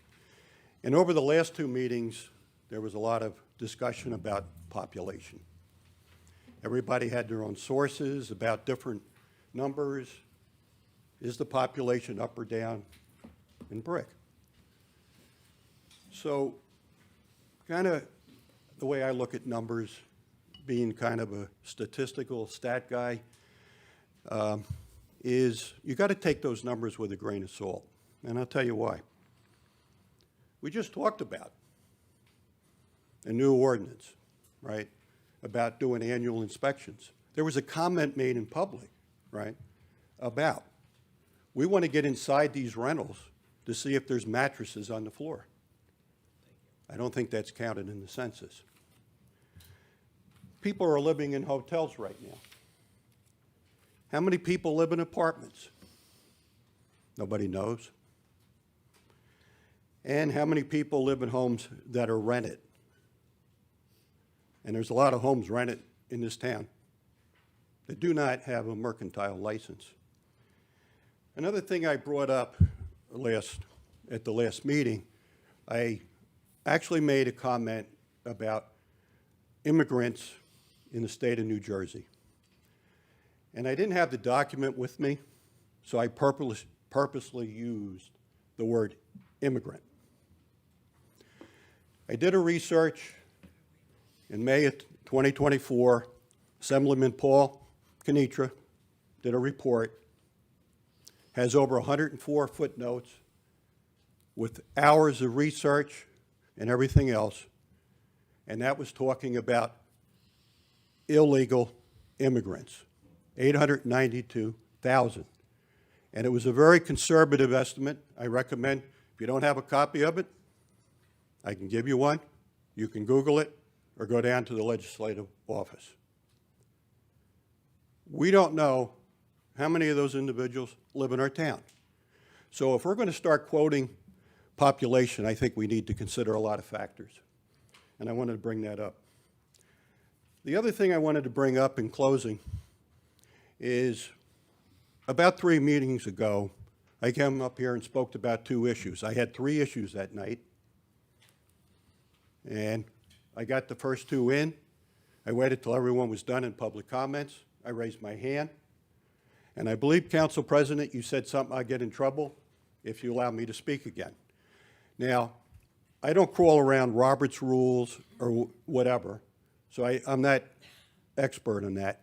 But I would think, for the whole point of being transparent in this town, if somebody wants to come back here and speak again, that we should allow that. I do respect the 5-minute timing. I understand there are things that, extenuating circumstances where you might want to reduce public comments, especially a meeting that lasted well beyond 11:30 at the last one. So I just want to make that comment. Do not know what the Roberts rules are or what the protocol is, but I think people that want to come up here and speak twice about important matters are important for transparency. Thank you. Enjoy the rest of your evening. Thank you, Mr. Bacon. Anyone else from public? Yes, Bob.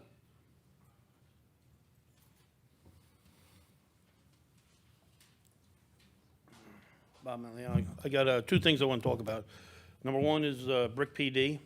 On 2 days ago, I witnessed a robbery happen right in broad daylight. I called Brick PD. They were there. They apprehended the guy that was robbing the 2 stores, got broke into 2 stores. They caught him.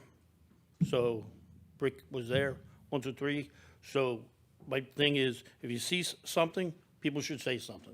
Because the guy was walking around, looked a little suspicious, all black with a black mask at 8 o'clock in the morning. Nobody's going to be wearing that. These guys swarmed the area and they got him. So thanks, Brick PD. The second thing is, I'm back coaching Little League again this year. I'm going to, with my son and my grandson. Something that should be considered and taken in on the school budgets and stuff like this. When I coached 8 teams for T-ball, 5-year-old kids. This year, 16 teams. There's so many more kids in this town at that young age. It's kind of over 700 kids signed up for T-ball. That's a lot of kids. So obviously, if they're going to be coming up through our school system, which is going to be a lot of children, and everybody knows what happened a few years ago with COVID. So that's more or less the time. So I'm just saying, with the school budget and everything else going along, it should be considered to watch. I'm just saying. I couldn't believe that many children signed up for T-ball. So it's very interesting. So, all right, that's all. Thanks. Excellent, Bob. Thank you. Anyone else from public? Yes, sir. Mr. Vasquez.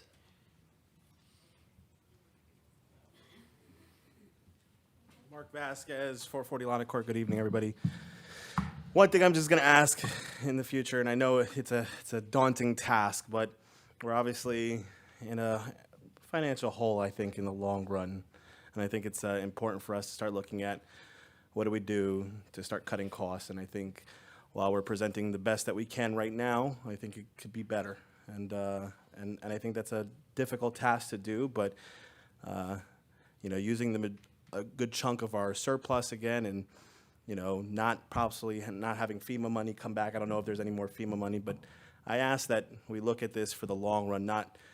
We're dealing with what we have to deal with now, but in the future, we really need to look at how do we sustain what we have when we're taking less but spending more, right? And I don't think any company or household would like to be in that situation. And this impacts the seniors. I got to door knock the other day and walked into a senior home, and they asked me what I thought the budget may be, and I said, I think you're going to see an increase this year. And she looked at her husband and started crying because they said they couldn't afford it anymore. And it's a tough situation, right? Plus the school board and everything else. And to Mr. Finelli's comment, while there is probably space in a room somewhere that you could put children, we're not getting the funding that we deserve to get.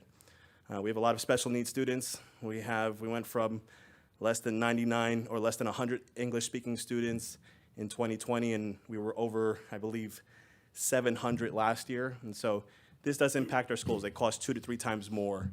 And so the step you guys took tonight, I do appreciate. With that said, I do also want to mention, Mr. Vice President, I think an apology is in order to the township for your frustration. We could disagree. We may not always agree. And I know you're passionate about trying to bring your point to the table, but I think it went a little bit too far. And I would like to see an apology, not to me, but to your township. So thank you very much. Have a good night. Thank you. Is there anyone else from public with any comments? Seeing none, close public. Madam Clerk. I have nothing, thank you. Thank you. Madam Secretary. Councilman Albanese. I just want to congratulate the officer, Zerika, being sworn in as sergeant, and all the presentations were amazing. And have a happy Easter. Thank you. Councilman Minikino. Thank you. Stole my thunder. So congratulations to the officer again. Also to the folks that did their presentations. We appreciate that. And happy Easter to everybody. Thank you. Thank you. Councilwoman Reyna. Yes, I also want to congratulate our new sergeant, and I also want to take a minute to talk about, to recap what happened here tonight. So tonight is an introduction to the budget. We still have additional budget presentations to hear. We have public comments to hear as reference when our township CFO is here. We all up here also got this 250-some page book. It's a working copy of 2026 budget, and I commit to reading every single page. So we will all be also working through this budget before we reconvene in 28 days and vote on the budget. So I want to be clear about what took place here tonight and recap that. I also want to say that I had the great fortune to attend the Hero Awards this past Friday alongside of Mayor Crate and Councilwoman Travers. I want to congratulate not only the recipients, but all of the nominees for their kindness, their caring, and their compassion to others. Their stories were nothing short of remarkable. They are an inspiration to me and to all in the way that they care for their community and make it a better place to live. Also, happy Easter to everyone. Happy Passover. Thank you. Thank you. Excuse me. Councilman Cohen. So again, I'd like to thank or congratulate the sergeant on his promotion. Landlords in this town should be thankful that we are pursuing this ordinance. This gives them eyes inside their homes that they have no idea what's going on in. And anyone who has rented knows and is afraid to report certain things within that home. It is our responsibility as a community to protect their neighbors and to protect those residents, whether they're homeowners or not. So I believe that this ordinance, although it's the toughest ordinance in the county right now, I guarantee you that moving forward, other townships are going to follow suit. They're going to look at what Brick Township is doing. We are a leader in this district. We are a leader in Brick Township. We are not a follower. The rest of the county is going to do what we're doing here. So I think that this ordinance is absolutely terrific. In reference to the introduction of the budget, again, as Councilwoman Reyna said, the introduction of the budget was just an introduction of the budget. Our yes vote was not a yes on the budget. We received this tonight. We have not had an opportunity to really review it, but I can guarantee you that I will go through every single page, and we will do everything we possibly can to lower that tax rate. I don't believe in increasing taxes, but in some cases it may have to happen, but it does not have to be what it currently is. It does not have to be, okay, here it is, vote on it. We need to go through it. We need to make sure that there are that it is accurate, and there are places that we can cut. And I'm sure there are places that we can save money without affecting the services or the employees of Brick Township. A lot of discussion tonight about schools. This is the Township Council.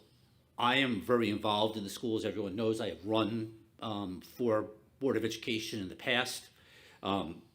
These schools are my passion. Having had myself, both of my brothers, and all 7 of my children go through Brick Township schools, I can tell you that it is the most dedicated group of people you'll ever want to encounter, and I've worked in numerous boards of education.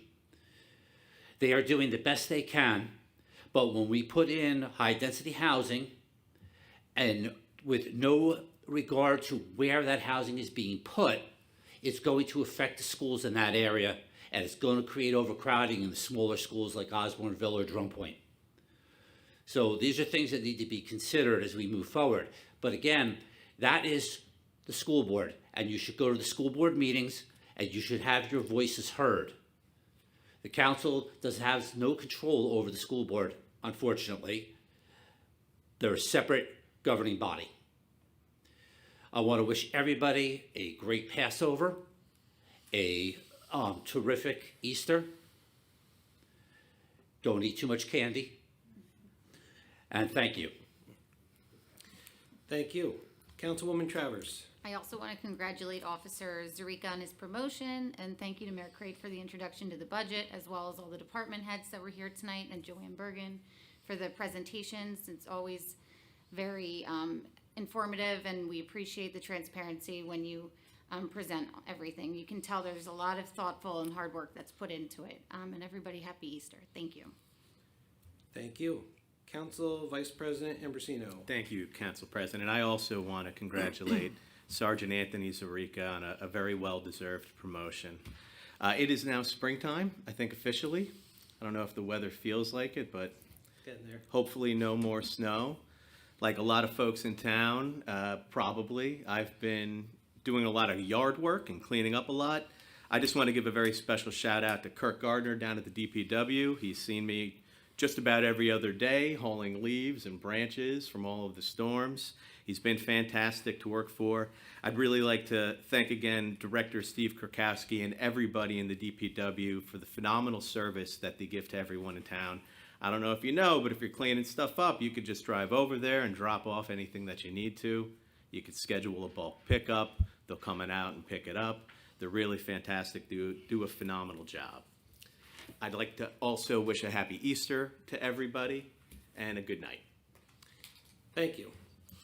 I would like everyone just to simply stay safe and have fun. That's all I have for tonight. Mr. Starkey. I have no comments tonight. Thank you. Ms. Bergen. Nothing additional for me, thank you. Thank you. Madam Mayor. Thank you. Just 2 announcements. Well, first, congrats to Sergeant Zarica. Very happy for him and his family. And also, just 2 quick announcements. Our very first Pickup Brick for 2026 is going to be held this Saturday, March 28th from 10 to 12 at Midstream's Trails. The meeting place will be Midstream's Elementary parking lot. Again, we'll be there from 10 to 12. And as of now, we have a little over 40 signups for people to come out and assist with that cleanup. So if you have an hour or so free Saturday morning, I invite you to pop on over and join us for our first pickup brick at the Midstreams Trails. Also, because we have a little bit of a break because of Easter, I just want to announce that April 11th is the beach sweeps. You do have to go to the beach sweep site in order to register for that event, but that is taking place on April 11th. They start up at 9 a.m. and they will be at Beach 3, I believe Beach 1, and also Windward Beach. So if you're interested in attending that, you can go to the Beach Sweeps website and register there. And that is all I have. Thank you so much. Thank you, Mayor Crate. Next public meeting will be held here Tuesday, April 14th, 2026 at 7 p.m. Can I have a motion and a second to adjourn? Motion. Second. All in favor? Aye.